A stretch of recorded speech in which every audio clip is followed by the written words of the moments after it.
Yeah, this is Linda in the nerve centre, where it all happens. the intelligence centre of the libertarian movement. It all started here and it all continues from here, and it swings around to a wonderful set of volumes representing almost the entire history of the... I need a bigger library, that's my problem. I need a librarian because I can never find anything. I will tell you the secret. You can tell me the secret. For librarians. I'll just finish capturing this wonderful information on film. It's got every book there that's on the CD, I think. Yeah. That all ended up on one CD. No, no. And there's more, as they say. It's not a particularly intellectual library. I mean, it's...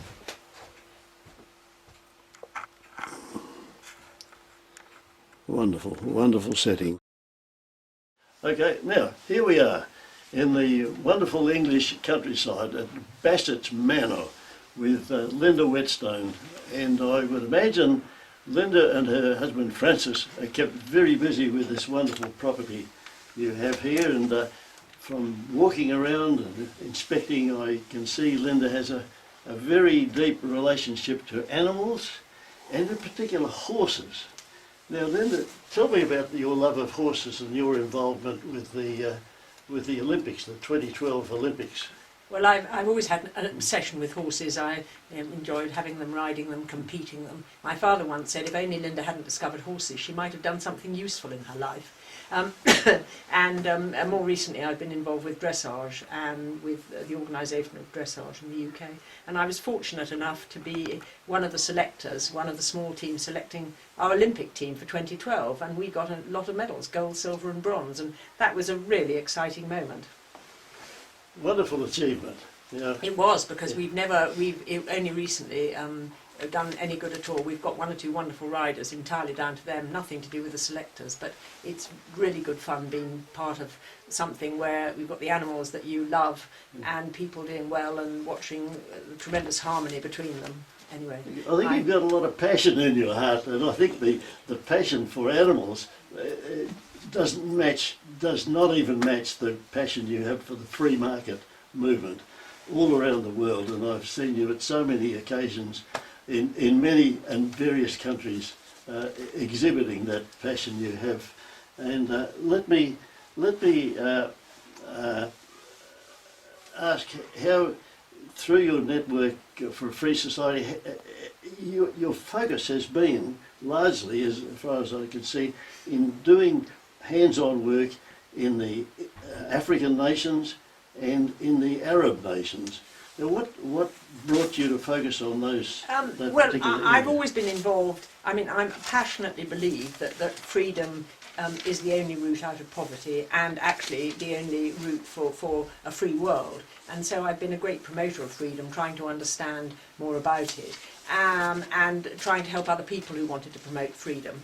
And it was only really when the internet came along and we began to be able to talk to people, or they talked to us from developing countries who you couldn't really communicate with easily before, and you were asking them what they wanted, and they wanted books, and you said, well, surely you've got books in your country. And particularly with two Africans, James Shikwati and Franklin Cujo, you know, the answer is there wasn't a single book in Africa that would teach students or anyone else what is the basis of a free society. And I'd always been somewhat arrogant, I mean, probably still am, and I think everyone in the West was, because you sort of think, well, why don't other people understand the role that freedom plays? But if there's no books in their libraries that they can ever read, why should they? And certainly if we hadn't been able to read, you know, Locke, Smith, Mill, Bastiat, Hayek, Friedman, would we understand the basis of a free society? And so we started trying to ship books, and it was too expensive. And eventually, someone suggested that we should try a CD. So we made a mini library on CDs, and you can find these all over the free world now. There's 105 texts that explore and explain the principles and values of a free society. and we began shipping those to our friends and our partners so they could use them with their students. So instead of talking to 20 students and saying, oh, I wish I could get you Bastiat's The Law, but I'm not certain where you would get it from, because of course in these countries you don't automatically have good access to the internet, and they're not necessarily on the web, these books. You could hand them one and you could say, here's 100 texts, so study them. Then all of these students could have something to read. And having started this, then you thought, well, if students who speak English, like Africans, which a lot of Africa, English is the second language, what if you don't speak English? What if you only speak Arabic or Farsi or Urdu? And you then realised that these people had no access either to the ideas or to the texts. And not that I want people to put any pressure on them to like the ideas, but if you have no idea of the ideas, you don't understand about the rule of law and what it plays, you don't understand about free markets, limited government, and the role of property rights, how can you make a choice? And then, of course, you're poor, your country's poor, and many of these countries are very poor, the people are poor, and they can look at the West now, on the internet and things, they can see rich people. And if you don't understand the difference, you get cross, you get frustrated, and you're probably unemployed. But if you can understand the difference, then I can see you can work more positively. And then we thought, so then we made one in Russian and Chinese and Turkish. We're currently making one in Arabic. We're making one in French. We think they need that too. And we started, that has led on, interestingly, to the people translating the text. Once they've got the CD, they've got the texts in digital form, and then publishing becomes much easier. And we're helping people produce books in these languages. In Arabic a lot, in Farsi, in Chinese. So I just want people to understand the argument so they can make a choice. Sure. You've become, may I describe you as a docent? I'm not certain I like that word. A word that I first came across at the Getty Museum, and I saw certain people walking around with a little label on them saying that they were a docent. And I said, oh, what does this mean? And they said, oh, it's a Greek word. It means someone of extreme wisdom, that when you go to them for advice, you can rely on their advice. I'm not certain if I went down in the morning and my husband had spilt the milk and I said, you docent, that he'd understand what I was talking about. Well, that's what you've become somewhat in the free market movement, because I've noticed that so many young people go to you. They need some advice on how does this, who influenced who within the movement. Let's ask Linda. So you've certainly become quite a notable figure in this international this movement. So let me ask about your early influences, your early education. What gave you this insatiable curiosity? How did it all start? I didn't have much of an early education. I was extremely trying child, I think. I didn't go to school till I was 13, and I actually only went to formal education for 4 years, which has been a big disadvantage because there's an awful lot of gaps. But I did have the most inspirational father who, I mean, it's quite a long story, and I think it's in another video you've done. I'm not going to ask you many questions about your father. So anyway, I had this inspirational... Because you give the full story in the following video that we'll tack on the end. I mean, I went to my first meeting for the Mont Pelerin Society, which is a really important society for ideas in this movement, when I was 16. So I was with people like Hayek and Friedman.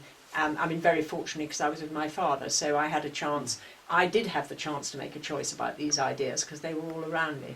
And then my father started the Institute of Economic Affairs and later on the Atlas Economic Research Foundation. So either, I mean, I could have rejected them, and I'm sure he'd have respected that because he thought choice was a good thing, but everything I've ever seen in my life and all the figures and everything else tells me that if you don't have freedom, people are pitifully poor. And I just really, really want people to have that choice. They have the choice of whatever system they want, but that they do understand the creative power of freedom.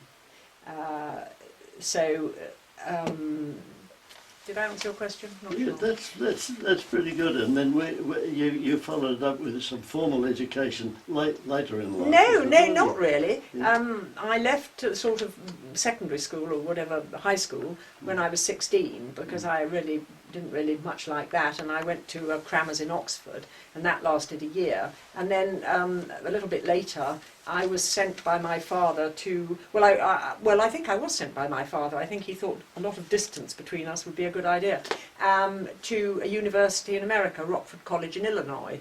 And I've recently discovered, I knew I was sent there because a chap called Dean Russell taught there, who my father respected. And I've recently discovered actually he was from the Foundation for Economic Education, which he was translated the Bastiat book, The yes, Law.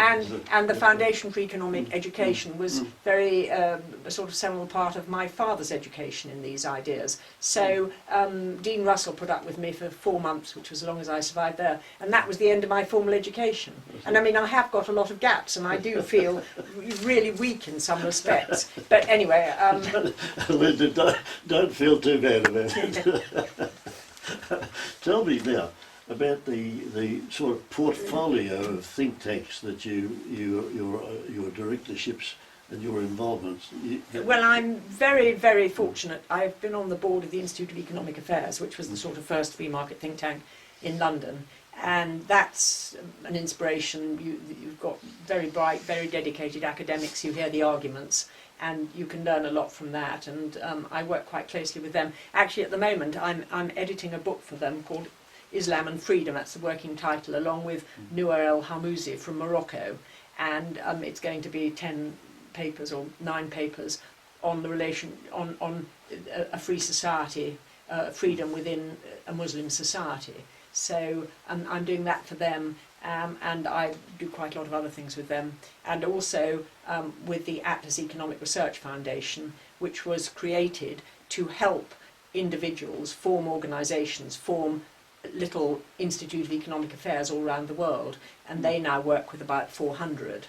And I'm chairman of the Institute Relations and Grants Committee, so I'm very involved with the new organisations and the new people coming along.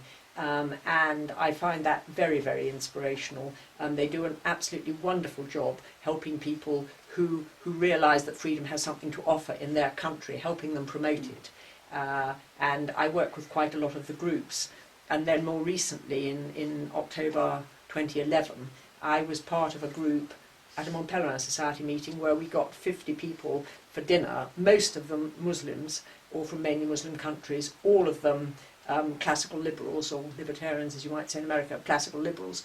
And we formed a group called the Istanbul Network for Liberty, and its purpose is to explore the principles and values of a free society within a Muslim world. So I'm just interested in everyone having the information, making the information available to people who are interested as to what freedom can do with you and how you create a free society. So those are the main organisations I'm involved in. And your own? Oh, a Network for a Free Society is a small organisation that I run, and it's me really. And one person works with me, Bardia Gashazbi, and he's an Iranian, and he translates material into Farsi, and then we work with publishers in Iran, and we get the books published in Iran. And here's the Institute of Economic Affairs, a Public Choice of Primer, which is about government failure, and that's been published in Iran. And Tom Palmer's great book, which he edited, The Morality of Capitalism.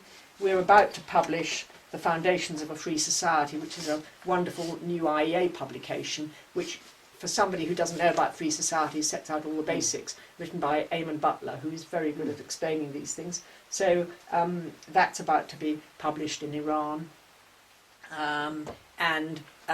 I didn't intend to employ anyone because I thought it was time to start ratcheting down, and I was going to do it by myself, and not by myself, that sounds very arrogant, but I'll tell you about that in a minute. Anyway, Bardia Gashazbi relies on a job to keep his visa, and he's done fantastic work. He's now contributing half of the pages to a magazine. And it's purely educational, the work we're doing in Iran, putting the ideas out there so people consider them. And it's about, we're looking at ideas about the market, which is mostly what we do, that if you free up the market, people can earn a living. And enjoy a much nicer life. And it may sound a bit odd that Network for a Free Society is just me, but I've stumbled across, this hasn't been scientific at all, a really good business model. Is I know people in different countries who have groups or individuals and who want to promote freedom, explain it to students in those countries, explain it to the press in those countries, and I work with them. So I raise money from donors who are interested in promoting freedom, and they trust me, presumably, and I keep them very well informed about what we're doing. So I tell them what we want to do, and they support me, or not, as the case may be. And I've got a little tiny office, as you've seen, about 6 foot square, and with a computer you can talk to all these people, and I know what they want to do. Some of them we support essay contests, so they find new students, or they've got student seminars in universities, or groups of maybe 20 for 2 or 3 days, where you get people who understand these ideas and are desperate to learn more, and you get them together with some leader type people, and they discuss different aspects of it for 2 or 3 days. So wherever people want to promote freedom, and I'm only really working in the developing world, because the rest of the world, there's lots of people doing it, and particularly in difficult places, in Afghanistan, in Pakistan, work with wonderful people in Pakistan, work with someone up in Peshawar where nobody goes, and there he is giving talks to students, great big notices behind him about free and responsible societies. Marvellous, brave people, and they're the ones who do the work, and I'm just a little cog that can enable it to happen. People get the impression from a distance that Linda's in there with a huge orchestra, conducting a huge orchestra. When you get to meet Linda in a natural setting, yeah. you are the orchestra. Well, no. But you're very clever. You've got this tremendous support group, and they're all playing in beautiful harmony. It's tune, wonderful, and they're all fantastic people. But I would actually say something about Atlas here, because Atlas has been very much responsible for helping create a lot of these groups. I mean, I've helped too. I find individuals and work with them. And so if Atlas wasn't helping these groups, they wouldn't be there for me to work with. Atlas is there to find people and help them to create effective groups. And my job is to make certain that these groups have this resource, and Atlas does a bit of this as well, this resource, that they have means of explaining and exploring these concepts with people in their languages and in their countries. And I've noticed that you've just been recognised this past week. Oh, yes. by Larry Reid from the Foundation for Economic Education with this magnificent award. And you're certainly inspiring so many people, and if you're inspiring... Well, I was very... If the circle turns Foundation for Economic Education inspired you, yes. And now you are inspiring the Foundation for Economic Education. I'm very touched. I didn't realise when he gave it to me that it was the first time it had been given, and it's called the Blinking Lights Award, and that's related to a time in Poland's history when they had martial law for 10 years, I think, and nobody was allowed to promote anything, and you had these very brave groups who had radio transmitters, and they would set it up for 9 minutes at a time in the city, and they would transmit, and then they'd have to move on or they'd get caught. They did get caught, this group, once or twice, and got put into prison.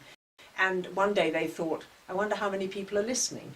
And so they said on their radio in their 9 minutes, we'd love to know how many people are listening. If you're listening, will you blink your lights? And the whole of Warsaw blinked their lights, which is wonderfully emotional, isn't it? The whole of Warsaw was listening to these 2 or 3 people who were brave enough. And it just shows that if 2 or 3 people in the country are brave enough, if first of all they can understand what freedom can do for them,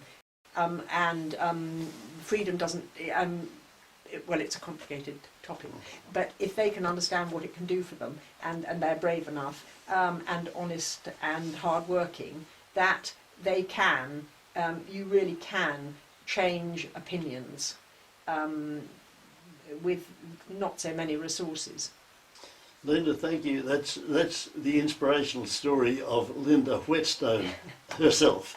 Now I'll hand over to Linda now on that 2011 video. I took very amateurish video when I was trying to work out how to use that tripod in Istanbul, and you then gave us the inspirational story of your father, Sir Anthony Fisher. Thank you so much. Thanks, Ron. Anything. I'm absolutely humbled by your knowledge, your dedication and your achievements. Some of the young people we've heard today are just outstanding, awesome as the Americans would say, I think. As I'm the first to speak though, I'm going to, and I've been involved with intellectualpreneurs and think tanks for most of my life, I'm going to tell you a little bit of history about think tanks from which I think one can draw some conclusions.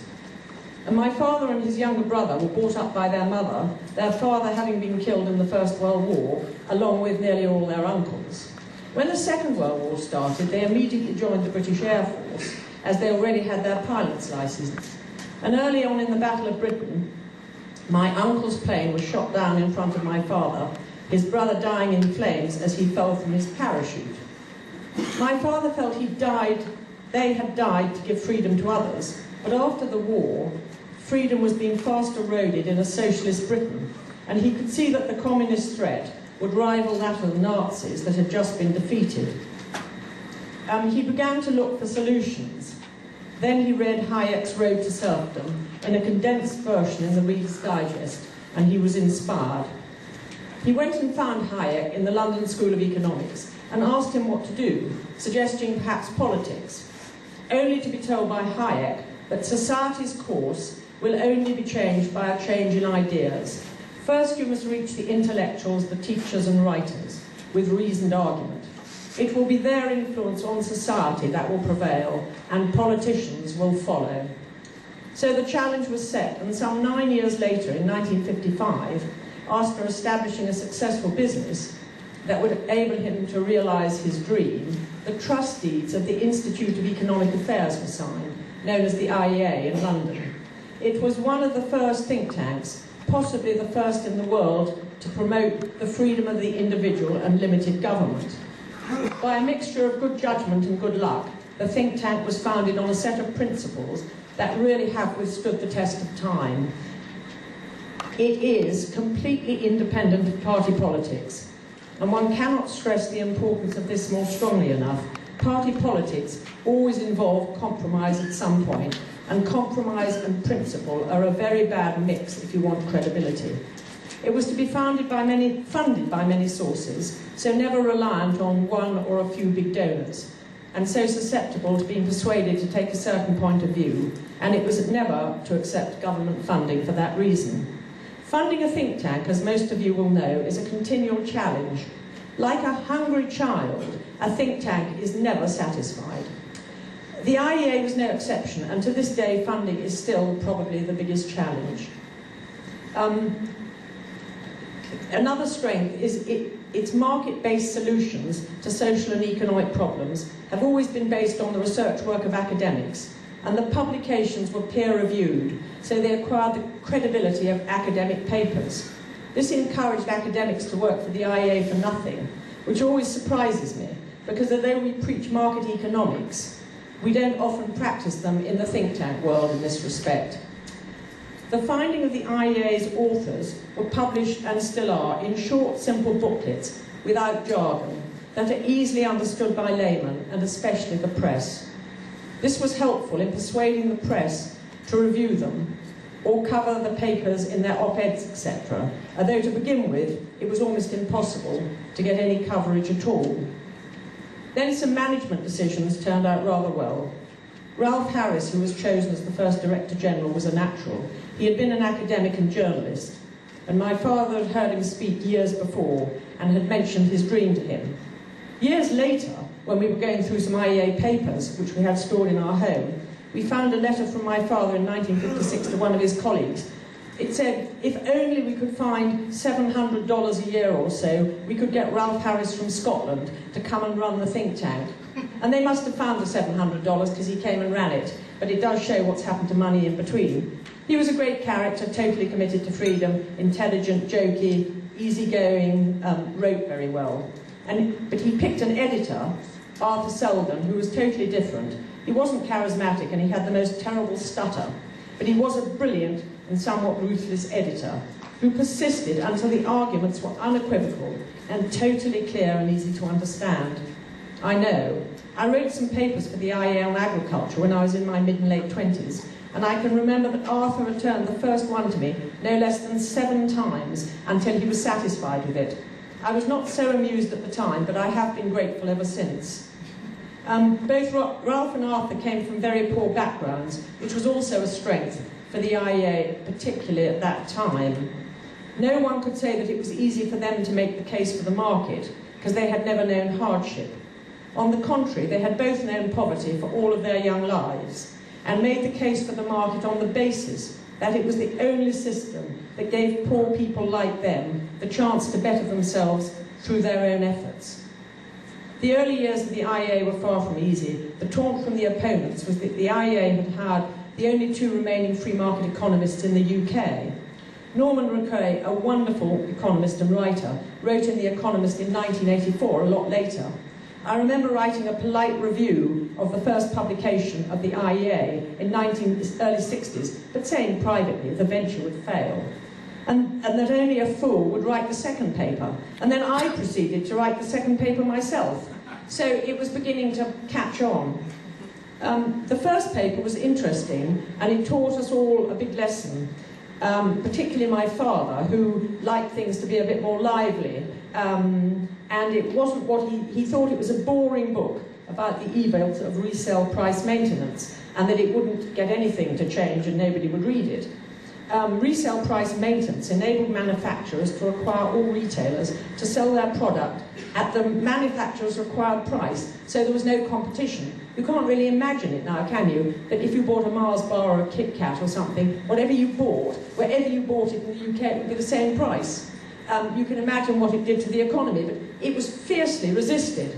One of the reasons for the success of the publication was the figure that the IEA have found was that Britons were paying 180 million more for their purchases than was necessary.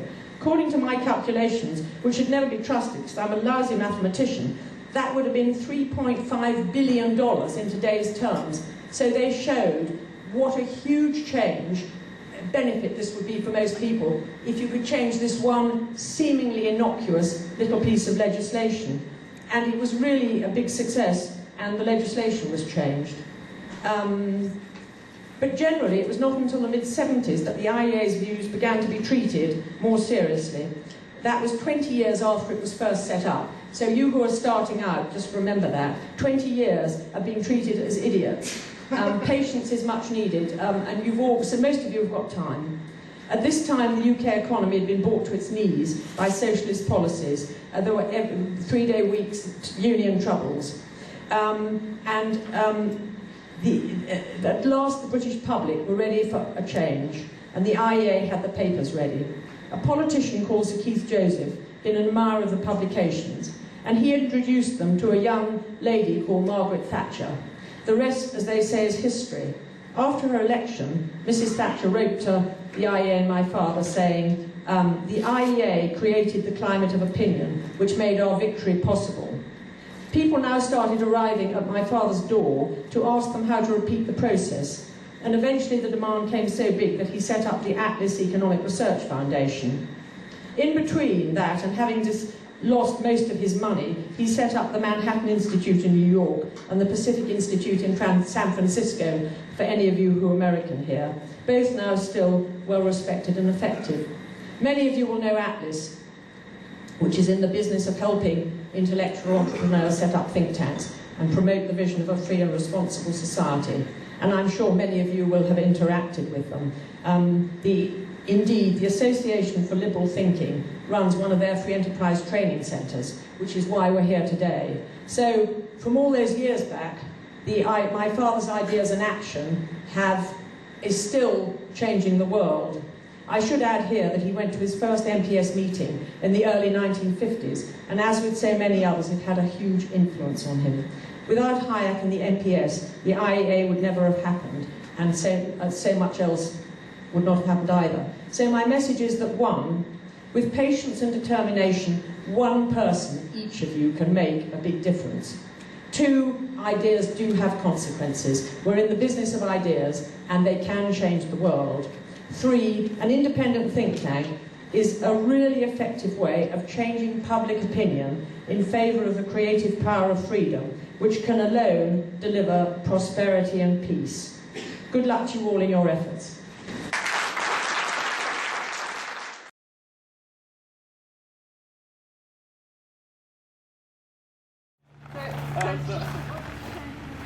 Well, you might not have to pay tax on them. Well, the taxes are so ridiculous. And then we've got, see, that was a tithe barn, and now that's got a lovely flat up there. Right. So, as I say, So you're allowed to get that? And it had the windows like that, is it?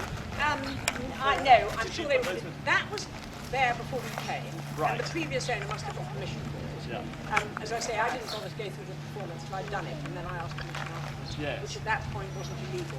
It's only illegal if they tell you to stop and you don't. Right. If they don't know about it, Yes. it's not illegal. Yes.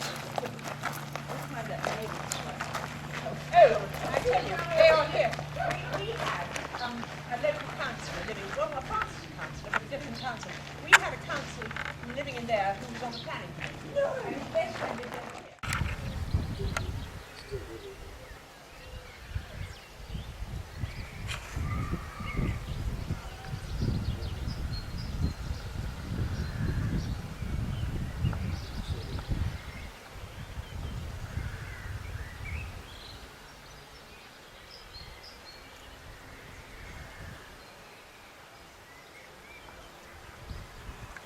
Like that. She's got the most wonderful purple star. That's on. No, he can't go outside. He's rather sad because he can't go out. Why can't you go out? Because he's damaged his hind legs. Oh. And he has to be in. And then he can go out when he's better. Look at his moustache. Look at his moustache. Isn't that I've amazing? never seen a horse with a moustache like that. How did he damage his... Sam, how like an you old don't man. know how he damaged his legs, do you? Poor chap. Yes. That's That Arnie. time of the day. All the glamorous jobs, we've all done them. Yeah. Sam is a teacher, and somehow they're very good. They've got 2 children, and they both work like crazy. And one is only 17, and she has 2 jobs. That's what you want. What you want?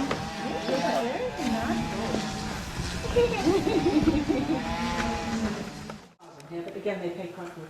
This chap's the devil. Well, he's not meant to take his cars with something, but he is the chap that when all of the drains go wrong on a Sunday evening, he mends them. So I'm not as strict with him as I But why aren't you allowed to have cars on you? a change of use, I suppose. See, I would never even think of that. When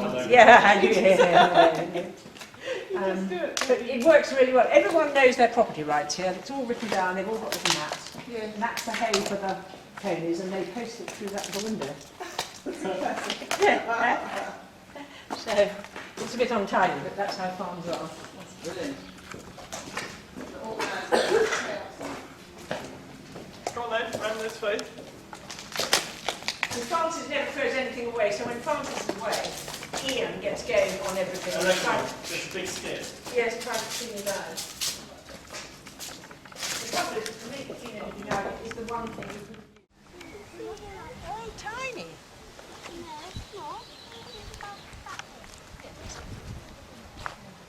And what's wonderful about this is because of the makeup of this stuff, you don't have to level it. I mean, most of these things, this hasn't been levelled for 8 weeks. Whereas the one you've got the one near us, they come and they... all the time. Yeah, all the time, constantly. Yeah, it's very good.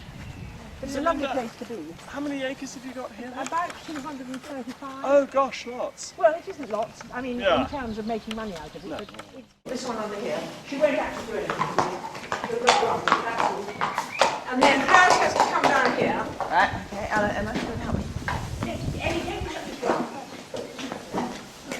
Look at her making faces because she wants that. Hold on, you've got it all. There we are. You stand back a bit. Now I shall come use her hair. When she's having her hair, she's probably, just give her a second, then she's probably quite happy for you to stroke her. But I'll give Cola hers and then we'll come back and have a stroke of this one. She was my dressage. She was, my grandchildren are teaching her how to jump. Oh, wonderful. She's very odd. Come in with me. Yeah. She looks a bit like George. Just stroke her here. Stroke her here. Daddy. Daddy looks a bit like George, doesn't she? Yes. Very much so. Nice looking hair. Very well brushed. Yes. She's got very fine hair, hasn't she? Yes. Alice is just commending your brushing Brushing. technique. She's just well bred and has a nice coat. Compared to riding school ponies. Yes, exactly. They're used to riding school ponies, which are just Hairy and muddy. Yeah. Ellie thinks she's a queen. Hello, you are beautiful. Yes. That's okay. It's okay, come and talk to you. It's okay. She was just saying hello. Look. She's got She's got most much, beautiful clothes. much milder in her old age. She used to be very fiery, didn't she? Better to just stay here. Stay They're here. very tickly there. Stay here. Not there. Stay up here. It's a bit like me tickling, brushing you here, and she might say go away, whereas here she's not. She's not tickly there. Tickling on your tummy. It's like Yes. tickling you on your tummy. Yes. And then we could probably go and see Cola if you want. Come on, let's go and see Walk all colour. the way around the back. Keep away from the back. Past Grand Hattie. Keep away from the back of the horse.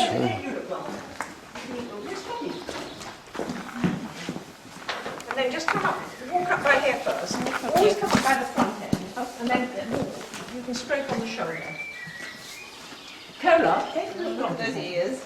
Yes, just on the shoulder. Oh, that's- And there we are. It's because she gets too fat, so she doesn't have much food. So when she's got her food, she likes to just eat her food. She goes out in the daytime. She's in such good form now. Well, I keep her on a little pad. And not there. Don't sit there. She might turn around and say go away. Yes, you're used to having The ones that don't notice. mischief who just lets you do anything. Yes, so that was Lucy was just riding her and Alice was riding her. And they got in the field with cows and the cows started chasing them. Oh. Luckily that doesn't bother and nothing bothers them anymore, which is wonderful.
Oh, they're not going to be there for us. They're going to be there for the generation after.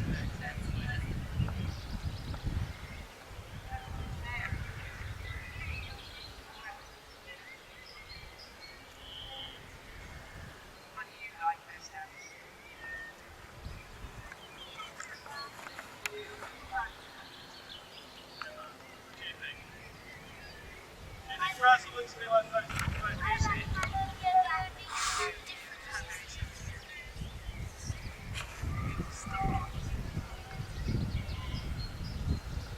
Are you reading Black Beauty at the moment? Well, I think there's a whole load of books.